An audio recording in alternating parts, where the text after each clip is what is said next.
Hi guys, இன்னைக்கு நான் உங்களுக்காக ஒரு South Korean drama comedy film தான் கொண்டு வந்திருக்கேன். இந்த படத்தோட பேரு mister Zoo the missing VIP. நம்ம சேனல்ல தொடர்ந்து ரொம்ப சீரியஸான படங்களாவே பார்த்துட்டு இருக்கோம். சோ ஒரு சின்ன பிரேக்காக இன்னைக்கு நம்ம ஒரு காமெடி படம் பார்க்க போறோம். டாய் ஜூன்ற ஒருத்தர் ஒரு பெர்ஃபெக்ஷனிஸ்ட், அதாவது எல்லாமே கரெக்டா இருக்கணும்னு நினைப்பாரு. அவர் சாப்பிடுற பிரேக்ஃபாஸ்ட் கூட கரெக்டா 135 கேலரிஸ் தான் இருக்கும். தான் வீட்டுல இருக்கிற எல்லா பொருளையும் அந்தந்த இடத்துல கரெக்டா வச்சிருப்பாரு. அவர் ட்ரெஸ்ல இருக்கிற லூஸ் த்ரெட்டை கூட விட மாட்டாரு. அந்த அளவுக்கு பெர்ஃபெக்ஷனான ஒரு ஆளு. அவர் ஒரு பெர்ஃபெக்ஷனிஸ்ட்ன்றது அவருக்கே தெரியாது, அந்த அளவுக்கு நம்பி பண்ணிட்டு இருக்காரு. அவர் இந்த நாட்டுல ஒரு சீக்ரெட் சர்வீஸ்ல முக்கியமான ஏஜென்ட்டா ஒர்க் பண்ணிட்டு இருக்காரு. அது கொரியால இருக்கிற NIS அப்படிங்கிற ஒரு மிகப்பெரிய செக்யூரிட்டி ஃபோர்ஸ். அவர்கிட்ட இருக்கிற சின்ன பிரச்சனை என்னன்னா, மிருகங்கள்னாலே அவருக்கு பிடிக்கவே பிடிக்காதுங்க. அதுங்களை தன்னோட வாழ்க்கையில ரொம்பவே வெறுத்துட்டு இருக்காரு. ஒரு நாள் அவர் ஒரு லிப்டுக்குள்ள போகும்போது யாரோ ஒருத்தன் அவனோட வளர்ப்பு நாயை தூக்கிட்டு வரான். அதோட மூஞ்சில குத்துற மாதிரி காட்டும் போது அந்த ஓனர் திரும்புறான். அந்த நேரத்துல அவர் வேற ஏதோ செய்கலாம் பண்ணி தப்பிச்சுக்கிறாரு. அந்த ஆளும் தன்னோட நாயை டைஜூ கிட்ட ஹாய் சொல்லு அங்கிளுக்குன்னு காட்டும் போது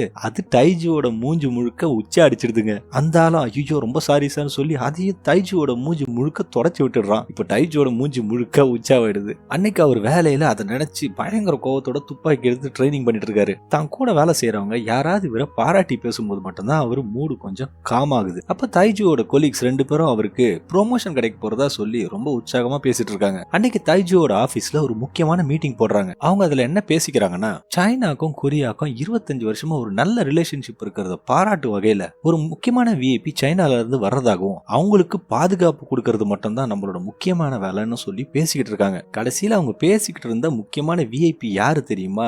மிங் மிங்னு பேரு உடைய ஒரு பாண்டா கரடி தாங்க அந்த விஐபி. அப்ப அவங்களோட டைரக்டர் இந்த விஷயத்த ரெஸ்பான்சிபிளா செய்யறதுக்கு யார் முன்னுக்கு வரீங்கன்னு கேட்கும்போது, என்னதான் நம்ம டைஜூக்கு மிருகங்கன்னா பிடிக்கலனாலும் இது அவரோட ப்ரமோஷனுக்கு ஒரு முக்கியமான வாய்ப்புன்னு அவர் நினைச்சு அந்த வேலையை நான் எடுத்துக்கிறேன்னு சொல்லி சம்மதிச்சிடுறாரு. அந்த ஈவென்ட் நடக்க போற அந்த நாள்ல எல்லாருமே மிங் மிங் வரப்போறத நினைச்சு ரொம்ப பரபரப்பா இருந்துட்டு இருக்காங்க. டைஜுவும் எல்லா விஷயத்தையும் பக்காவா பிளான் பண்ணி பாதுகாப்பு எல்லாத்தையும் பக்காவா ரெடி பண்ணி வச்சிருக்காரு. அந்த இடத்தை சுத்தி நிறைய ராணுவத்தை சேர்ந்த நாய்களும் பாதுகாப்புக்காக கொண்டு வரப்பட்டிருக்கு. அந்த இடத்துல டைஜு தன்னோட அசிஸ்டன்ட் குரோனிங்கிறவரை மீட் பண்றாரு. அவர் டைஜுவை இம்ப்ரெஸ் பண்றதுக்காக ஒரு எலக்ட்ரானிக் சிக்னல் ஜாமர் பெண்ணை காமிச்சு இந்த பெண்ணை யூஸ் பண்ணி 100 மீட்டர் சுத்தி இருக்கிற எந்த எலக்ட்ரானிக் டிவைஸையும் வேலை செய்யாம செஞ்சிடலான்னு சொல்லி அதையும் டைஜு கிட்ட பண்ணி காட்டுறாரு. என்னதான் நம்ம குரோனிக்கு நல்ல எண்ணம் இருந்தாலும் அவன் சுத்தமா ஒரு லக்கே இல்லாத ஆளு, எல்லாத்தையும் கடைசியில சொதப்பிடுவான் அப்படின்னு நினைச்சுக்கிட்டு எந்த விஷயத்திலயும் நீ தலையிடாதன்னு சொல்லிட்டு டைஜு திட்டவட்டமா சொல்லிடுறாரு. ஒரு வழியா அந்த ப்ரோக்ராம் ஆரம்பிக்கும் போது அந்த மிங் மிங்ன்ற பாண்டா கரடி வந்து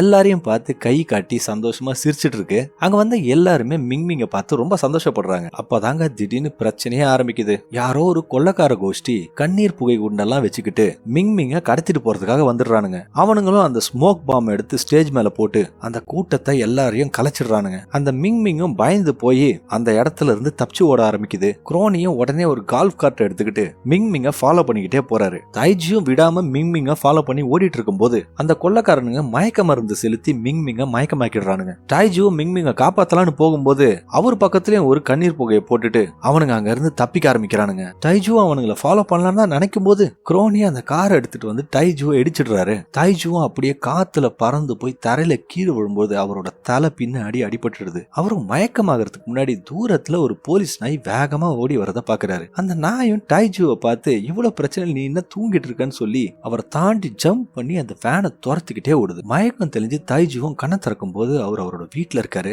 அவர் கழுத்துல அடிபட்டதுனால ஒரு காலர் மாட்டிருக்காங்க. அவரும் வேலைக்கு போறதுக்காக அதே லிப்ட்ல ஏறும்போது அவர் முன்னாடி பார்த்தா அதே நாய் அந்த லிப்டுக்குள்ள வருது. ஆனா இந்த முறை அந்த நாய் பேசுறது டைஜுக்கு புரியுது. அதுவும் டைஜுவோட மூஞ்சில மறுபடியும் எனக்கு ஒண்ணு கிடைக்கணும் போல இருக்கே அப்படின்னு சொல்லுது. அந்த நேரத்துல டைஜுக்கு ஒண்ணுமே புரியல. என்னடா நாய் பேசுறதெல்லாம் நமக்கு கேக்குதுன்னு நினைச்சுக்கிட்டு அவர் நேரா ஒரு சூப்பர் மார்க்கெட்டுக்கு போய் தனக்கு உடம்பு சரியில்லைன்னு நினைச்சுக்கிட்டு மருந்தெல்லாம் வாங்கிட்டு போறாரு. அந்த நேரத்துல அந்த சூப்பர் மார்க்கெட்டுக்குள்ள இருக்கிற அந்த பெட் செக்ஷன் வழியா அவர் போகும்போது ஒரு ஹாம்ஸ்டர் டைஜுவை பார்த்து என்னை எப்படியாவது வீடு கூட்டிட்டு போயிடு அப்படின்னு சொல்லி கேக்குது. அதையும் பார்த்து பயந்து போய் அலறி அடிச்சுக்கிட்டு தன்னோட ஆபீஸ்க்கு போற டைஜு அவர் ஆபீஸ்ல இருந்த அந்த மீன் தொட்டில இருக்கிற மீனுங்க பேசுறது கூட அவருக்கு கேக்குது. அதுங்க டைஜுவை ரொம்ப கலாய்ச்சி பேசிட்டு இருக்குதுங்க. அதுங்க என்ன சொல்லுதுங்கன்னா, இங்க பாருடி நேத்து வரையும் ஒரு ப்ரொமோஷன் கிடைக்கும்னு நினைச்சிட்டு இருந்தாரு, ஆனா இன்னைக்கு அவரை வேலையை விட்டு தூக்க போறாங்கன்ற விஷயம் அவருக்கு தெரியாது போல இருக்கே, பாவண்டி அப்படி சொல்லி பேசிட்டு இருக்குதுங்க. இதை கேட்ட தைஜு தன்னோட டைரக்டர் கிட்ட என்ன வேலையை விட்டு தூக்க போறீங்களா அப்படின்னு கேட்கும்போது, அப்படியெல்லாம் ஒன்றும் கிடையாது, நீங்க தான் எங்க கிட்ட இருக்கிற பெஸ்ட் ஏஜென்ட், உங்களை வேலையை விட்டெல்லாம் தூக்க மாட்டோம் அப்படின்னு சொல்லிட்டு இருக்காங்க. அதுக்கப்புறம் அந்த மீனுங்க அங்க வேலை செய்யற ஒருத்தனை பத்தி பேசும்போது, இங்க படி மறுபடியும் இந்த ஆளு மூக்கு நோண்டி தொட்டிக்குள்ள போட ஆரம்பிச்சிட்டான், இவன் திருந்தவே மாட்டானா அப்படின்னு சொல்லி பேசிட்டு இருக்கும்போது அந்த சத்தத்தை கேட்கிற தைஜுக்கு மண்டை காஞ்சு போய் பைத்தியம் பிடிச்ச மாதிரி கத்துறாரு. அங்க இருந்த எல்லாரும் தைஜு அப்படியே அதிர்ச்சியா பார்த்துட்டு இருக்கும்போது தைஜு அவங்க டைரக்டர் கிட்ட எனக்கு என்னன்னே தெரியல, மிருகங்க பேசுறதெல்லாம் எனக்கு கேக்குது அப்படின்னு சொல்றாரு. அவருக்கு அடிப்பட்ட பாதிப்புல அவர் இருக்காருன்னு நினைச்சிட்டு அந்த டைரக்டர் அவரை பார்த்து நீங்க சில நாட்களுக்கு லீவ் எடுத்துட்டு ரெஸ்ட் எடுங்க அப்படின்னு சொல்லி அனுப்பிச்சிடுறாங்க. அதுக்கப்புறம் தைஜு அந்த டூப்ளிகேட் மிங்மிங்க வச்சிருக்கிற ஜூக்கு போறாரு. குரோனிக்கு தான் மிங்மிங் மாதிரி வேஷம் போட்டு அந்த ஜூக்குள்ள வச்சிருக்காங்க. இது எதுக்காகனா அந்த நாட்டோட மக்கள் கிட்ட மிங்மிங் கடத்தப்பட்டதா தெரியக்கூடாதுன்றதுக்காக குரோனியை அந்த ஜூல வேஷம் போட்டு உட்கார வச்சிருக்காங்க. தைஜுவும் குரோனியும் ஒரு ரூமுக்குள்ள பேசிட்டு இருக்கும்போது எதிர்பாராத விதமா குரோனியோட ட்ரெஸ்ல தீ பிடிச்சிடுது. அதனால அவரை ஹாஸ்பிட்டலுக்கு கூட்டிட்டு போயிடுறாங்க. தைஜு சோகமா வீட்டுக்கு போலான்னு போயிட்டு இருக்கும்போது அந்த ஜூல இருந்த ஒரு பெண் கொரில்லா தைஜுவை பார்த்து அந்த விஐபி பாண்டாவை எங்க வச்சிருப்பாங்கன்னு சொல்லி எனக்கு தெரியும்னு சொல்லி தைஜு கிட்ட சொல்லுது. ஆனா அதுக்கு கைமாறா நீ எனக்கு சில மேகசின்கள் கொடுக்கணும்னு கேக்குது. தைஜுவும் நேஷனல் ஜியோகிராபிக் வெளியிட்ட சில மேகசின்களை கொண்டு வந்து அந்த கொரில்லா கிட்ட கொடுக்குறாரு. அதுவும் அந்த மேகசின்ல இருந்த ஸ்டார் கொரில்லாஸ் எல்லாம் பார்த்து சொல்லி விட்டுட்டு இருக்கு. அதுக்கப்புறம் அந்த கொரில்லா அலின்ற ஒரு நாயை குறிப்பிட்டு சொல்லுது. அதே நாய் தான் தைஜு மயக்க போட்டு விழுந்த உடனே அவர் மேல ஜம்ப் பண்ணி ஓடுனது. அந்த நாய் அந்த கிட்னாப்பர்ஸ ஃபாலோ பண்ணிக்கிட்டே போச்சு. அதனால அவங்களோட வாசனை அந்த நாய்க்கு கண்டிப்பா தெரிஞ்சிருக்கும்னு சொல்லுது. இப்ப தைஜு அந்த நாயை கண்டுபிடிச்சாருன்னா அந்த கிட்னாப்பர்ஸ பிடிச்சிடலாம்னு நினைக்கிறாரு. தைஜுவும் எப்படியோ தேடி அந்த நாயை கண்டுபிடிக்கும் போது அந்த நாய் தன்னோட ஃப்ரெண்ட்ஸ் கிட்ட எல்லாம் தன்னோட வீர தீர சாகசத்தெல்லாம் சொல்லி பயங்கரமா பந்தா பண்ணிட்டு இருக்கு. அது ஒரு ஆர்மி டாக் அப்படிங்கறதுனால தான் எப்படி சர்பியால சோல்ஜர்ஸ் எல்லாம் காப்பாத்தின சொல்லிட்டு இருக்கும்போது தைஜுவும் அந்த மிருகங்களுக்கு முன்னாடி போய் நிக்கும் போது அதுங்க எல்லாம் ஒரு மனுஷன் வந்துட்டான்டா அப்படின்னு சொல்லிட்டு அட்டாக் பண்ண ஆரம்பிக்குதுங்க. அவரும் அதுங்களுக்கு சாசேஜ் எல்லாம் தூக்கி போட்டு எப்படியோ அதுங்களோட கவனத்தை திசை திருப்பிடுறாரு. அதுக்கப்புறம் அவரு அலியை தூக்கிட்டு அங்கிருந்து ஓடி போய் எப்படியோ எஸ்கேப் ஆயிடுறாரு. அவரு தன்னோட கார்ல அலி கிட்ட அந்த பாண்டாவை கடத்திட்டு போனவங்களை பத்தி கேட்கும் போது அலி இதுதான்டா நம்மளுக்கு கிடைச்ச நல்ல சான்ஸ் அப்படின்னு நினைச்சுக்கிட்டு தனக்கு சாப்பிடுறதுக்கு அன்லிமிட்டெட் மீல்ஸ் வேணும்னு கேட்டு தைஜுவை வற்புறுத்துது. ரெண்டு பேரும் தைஜுவோட அபார்ட்மெண்ட்டுக்கு வரும்போது அலி திறந்த வீட்டுல நாய் நுழைஞ்ச மாதிரி நுழைஞ்சு உள்ள ஓடி போய் ஜாலியா இருக்கு. தைஜுவும் அது ஓடின இடத்தெல்லாம் தொடச்சு விட்டுட்டு இருக்காரு. ஏன்னா நம்ம ஆள் தான் பர்ஃபெக்ஷனிஸ்ட் ஆச்சு. அடுத்த நாள் காலையில தைஜு எழுந்து வந்து பார்க்கும்போது அவரோட அபார்ட்மெண்ட் அவருக்கே அடையாளம் தெரியாத மாதிரி அலி எல்லாத்தையும் நாசம் பண்ணி வச்சிருக்கு. அவரும் அலியை பிடிச்சி திட்டிட்டு இருக்கும் போது அவரோட பொண்ணு சோயான் தன்னோட 2 நண்பர்களையும் கூட்டிக்கிட்டு கரெக்டா அந்த வீட்டுக்குள்ள வரா. சோயானோட அம்மா பல வருஷங்களுக்கு முன்னாடி இறந்துட்டதுக்கு அப்புறம் தைஜுக்கும் அந்த பொண்ணுக்கும் இருக்கிற ரிலேஷன் சரியா போகல. அந்த பொண்ணு அவங்க அப்பா கூட வாழாம தன்னோட சொந்தக்காரங்க வீட்டுல வாழுது. தைஜு அவளுக்கு ஒரு பர்த்டே பார்ட்டி கொண்டாடுறதுக்காக அவளை கூப்பிட்டுருக்காரு. மனுஷன் நல்ல விஷயம் செய்யலாம்னு நினைச்சாலும் அந்த வீடு இருந்த கோலத்தை பார்த்துட்டு அந்த பொண்ணு மறுபடியும் தன்னோட அப்பா பர்த்டே மறந்துட்டாருன்னு சொல்லி ரொம்ப கோபமா பேசிட்டு இருக்கா. தைஜுவும் தான் பொண்ணு கிட்ட மன்னிப்பு கேட்டுட்டு இருக்கும் போது சோயான அலியை பார்த்து ரொம்ப சந்தோஷமாயிடுறா. ஒரு வழியா தன்னோட அப்பா மிருகங்க மேல இருந்த வெறுப்பை மறந்துட்டு ஒரு நாய் வளர்க்கறதா நினைச்சு சந்தோஷப்படுறா. அவளை கஷ்டப்படுத்த கூடாதுன்னு நினைக்கிற தைஜு உண்மையா அவகிட்ட இருந்து மறைச்சிடுறாரு. அப்புறம் அவங்க ஒரு பார்க்குக்கு போய் அந்த நாய் கூட ரொம்ப சந்தோஷமா விளையாடிட்டு இருக்காங்க. விளையாடி முடிச்ச சோயான தைஜு கட்டி பிடிக்கலாம்னு நினைக்கும் போது அவருக்கு ஒரு ஹைஃபை மட்டும் கொடுத்துடுறா. பக்கத்துல யாரோ பட்டாசு வெடிக்கிறத பார்த்தா அலிக்கு அது சர்பியால போர்ல நடந்த விஷயத்த பத்தி நினைக்குது. இப்ப தைஜு அலி கிட்ட அந்த கிட்னாப்பரை பத்தி கேட்கும்போது தனக்கு அவனோட வாசனை ஞாபகம் இருக்கிறதா சொல்லுது. அவன் சர்பியால அலியோட மாஸ்டரை கொண்டு அதே ஆளுன்னு சொல்லுது. பிளாஷ்பேக்ல அலியை காட்டுறாங்க. அது ரொம்பவே ஒரு வெக்கப்பட்ட நாயா இருக்கும்போது சோஹின்ற ஒரு பொண்ணு அலியை எடுத்து வளர்க்க ஆரம்பிக்கிறா. அலிக்கு இருக்கிற ஒரே ஒரு ஃப்ரெண்டு அந்த பொண்ணு தான். ஒரு நாள் போர்ல எதிரிகளோட இடத்த சோஹி கண்காணிச்சிட்டு இருக்கும் போது ஒரு வெடி விபத்துல அங்கேயே அவங்க இறந்துடுறாங்க. அலியும் அந்த பாம்பை வெடிக்க வச்சவனை அட்டாக் பண்ண ஆரம்பிக்கும் போது அவனோட கால் ஒரு பிராஸ்தட்டிக் லெக், அதாவது ஒரு கட்டக்கால் அப்படின்றத கண்டுபிடிக்குது.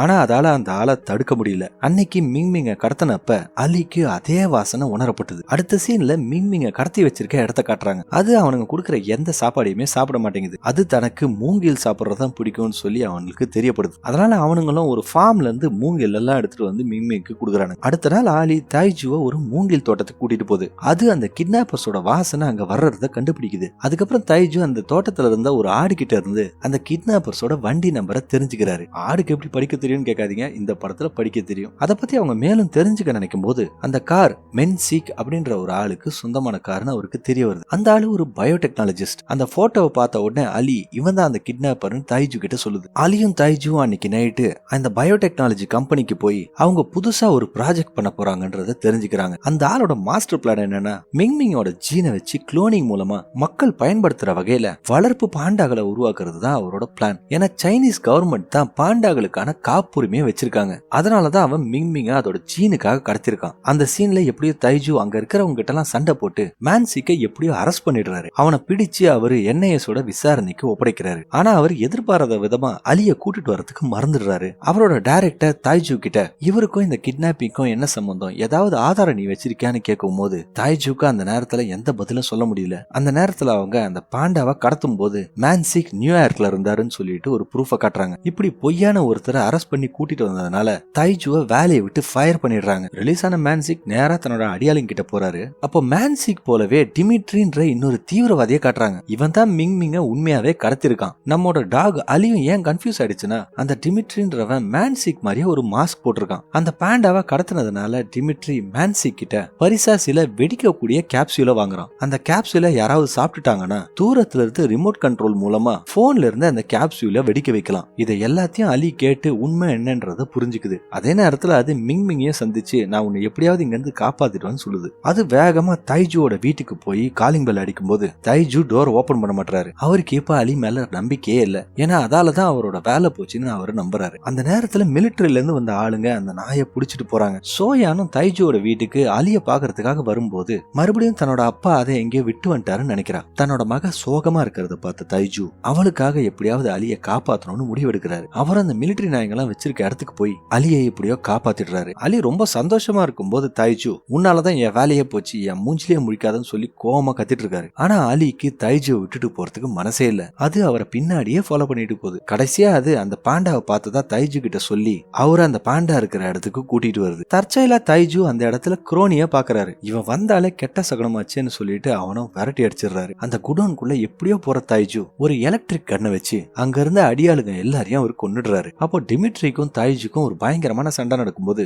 தைஜுவை கொல்றதுக்காக டிமிட்ரி முயற்சி பண்றான். ஆனா அலி எப்படியோ அவரை காப்பாத்திட்டு அவங்க ரெண்டு பேரும் மிங்மிங்க கூட்டிக்கிட்டு அங்க இருந்து எஸ்கேப் ஆக ஆரம்பிக்கிறாங்க. அவங்க ஒரு மலை மேல ஏறிட்டு அங்க இருந்த ட்ரம் எல்லாம் கீழே உருட்டி விடும் போது துரத்திட்டு வந்த அவனுங்களால இவங்கள ஃபாலோ பண்ண முடியல. அங்க இருந்து எப்படியோ தப்பிச்சு ஒரு ரோட்ல நடந்து வந்துட்டு இருக்கும்போது மிங்மிங் ஒரு காஸ்ட்லியான பாண்டாங்கிறதுனால என்னால நடக்க முடியாது, ஒரு பென்ஸ் கார் கொண்டு வா அப்படின்னு கேக்குது. அதெல்லாம் முடியவே முடியாதுன்னு சொல்லிட்டு தைஜு ஒரு பஸ்ஸுக்குள்ள ஏறும்போது அந்த டிரைவர் மறைச்சு பாக்குறான். தைஜுவும் மிங்மிங்க ஒரு ஆளு பாண்டா வேஷம் போட்டிருக்க மாதிரி நினைத்து ஆக்டிங் எல்லாம் பண்றாரு. வீட்டுக்கு வந்த அப்புறம் தைஜு தன்னோட பொண்ணை கூப்பிட்டு மிங்மிங்க இன்ட்ரோடியூஸ் பண்ணி வைக்கிறாரு. அவங்க ரெண்டு பேரும் ரொம்ப ஜாலியா விளையாடிட்டு இருக்காங்க. மறுபடியும் அந்த குடனை காட்டும் போது மிங்மிங் தொலைஞ்சு போனதை நினைச்சு மேன்சிக் டிமிட்ரி மேல ஒரு செம்ம கடுப்பாவறாரு. இதெல்லாம் பொறுக்க முடியாத டிமிட்ரி தன்னோட ஆளுங்களை வச்சு அவரை அந்த வெடிகுண்டு மாத்திரையை சாப்பிட வச்சு ஒரு ரூம்ல போட்டு அடைச்சு வச்சிடறானு. இப்பதான் டிமிட்ரியோட ஒரிஜினல் பிளானே நமக்கு தெரிய வருது. அவன் அந்த மாத்திரையை அந்த பாண்டாவை சாப்பிட வச்சு அந்த முக்கியமான தலைவர்கள் வர மாநாட்டுல அந்த பாண்டாவை அனுப்பி சரியான நேரத்துல அந்த இடத்தையே வெடிக்க வைக்கணும்ன்றதுதான் அவனோட ஒரிஜினல் பிளானே.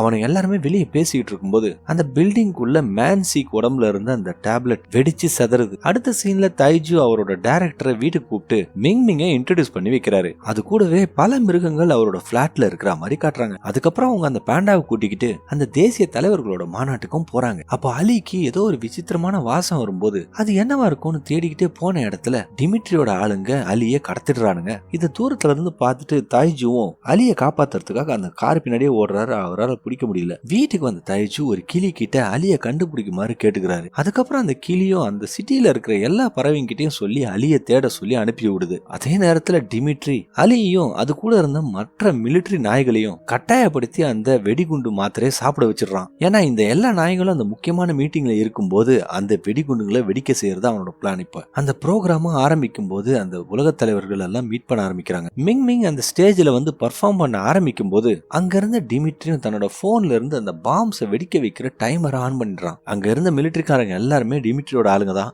அவனுங்களும் அந்த நாய் எல்லாத்தையும் அவுத்து விட்டுறானுங்க. மக்கள் எல்லாம் வெளியே ஓடலாம் நினைக்கும் போது கதவை அவனுங்க இழுத்து சாத்திடுறானுங்க. டிமிட்ரியோட போன்ல இப்போ நேரம் குறைஞ்சிக்கிட்டே வர நேரத்துல தைஜு வேகமா தன்னோட அசிஸ்டன்ட் குரோனி கிட்ட போய் அவன் முன்னாடி அவர்கிட்ட காமிச்ச அந்த எலக்ட்ரானிக் சிக்னல் ஜாமர் பென் எடுத்து அதை சரியான நேரத்துல ஆன் பண்றாரு. அப்போ அங்க இருந்த எல்லா எலக்ட்ரானிக் டிவைஸும் ஆஃப் ஆயிடுது. கரெக்டா அந்த போன்ல இருந்த டைமரும் ஒரு செகண்ட்ல அப்படியே ஸ்டாப் ஆகி நின்றுது. இது காரணமா எல்லா வெடிகுண்டு டேப்லெட்ஸுமே செயலிழந்து போயிடுது. டிமிட்ரியும் அங்க இருந்து எப்படியாவது தப்பிக்கணும்னு சொல்லிட்டு அந்த பில்டிங்கோட மாடிக்கு ஓடுறான். அப்ப அலி அவனை துரத்திக்கிட்டு போய் பிடிச்சிருது. இப்ப ரெண்டு பேருக்கும் பயங்கரமான சண்டை நடந்துட்டு இருக்கும் போது டிமிட்ரி அலிய தூக்கி அடிச்சிடறான். அதுல அலிக்கு பயங்கரமான காயம் பட்டுடுது. அந்த நேரத்துல டிமிட்ரி ஒரு துப்பாக்கி எடுத்து அலிய நோக்கி சுடும்போது அந்த துப்பாக்கியோட புல்லட்டை நம்ம ஹீரோ தைஜு பறந்து வந்து தன்னோட தோல் பட்டையிலே வாங்கிக்கிறார். அடுத்த சீன்ல தைஜு ஒரு ஹாஸ்பிட்டல் பெட்ல எழுந்துக்கிறாரு. அவருக்கு இப்ப அலியையும் ஹாஸ்பிட்டல்ல அட்மிட் பண்ணிருக்காங்கன்னு தெரிய வருது. அது மட்டும் இல்லாம அலி ரொம்ப மோசமான நிலையில இருக்குன்னு சொல்றாங்க. அவரும் அலியை போய் பார்க்கும்போது அது ரொம்ப அடிபட்டு இறந்து கிடக்குற மாதிரி காட்டுறாங்க. தைஜுவும் அவரோட பொண்ணும் அலி இறந்துட்டதை நினைச்சு பயங்கரமா கதறி அழுதுட்டு இருக்கும்போது அங்க வர ஒரு டாக்டர் அலி சாகலாம் இல்ல, தூங்கிட்டு தான் இருக்குன்னு சொல்றாங்க. கிளைமேக்ஸ்ல அலி அந்த என்ஐஎஸ் டைரக்டர் கிட்ட இருந்து ஒரு வீர பதக்கம் வாங்குற மாதிரி காட்டுறாங்க. இதே போல நிறைய வீடியோஸ் பார்க்கணும்னா என்னோட சேனலை சப்ஸ்கிரைப் பண்ணுங்க. அண்ட் இந்த வீடியோக்கு ஒரு லைக் போட்டுட்டு உங்க ஃப்ரெண்ட்ஸ் அண்ட் ஃபேமிலிஸ் கூட இந்த வீடியோவை ஷேர் பண்ணுங்க. மீண்டும் இன்னொரு சூப்பரான படத்தோட உங்களை கூடிய விரைவில் சந்திக்கிறேன். அதுவரை உங்களிடமிருந்து விடைபெறுவது உங்கள் தமிழ் நண்பன். நன்றி, வணக்கம்.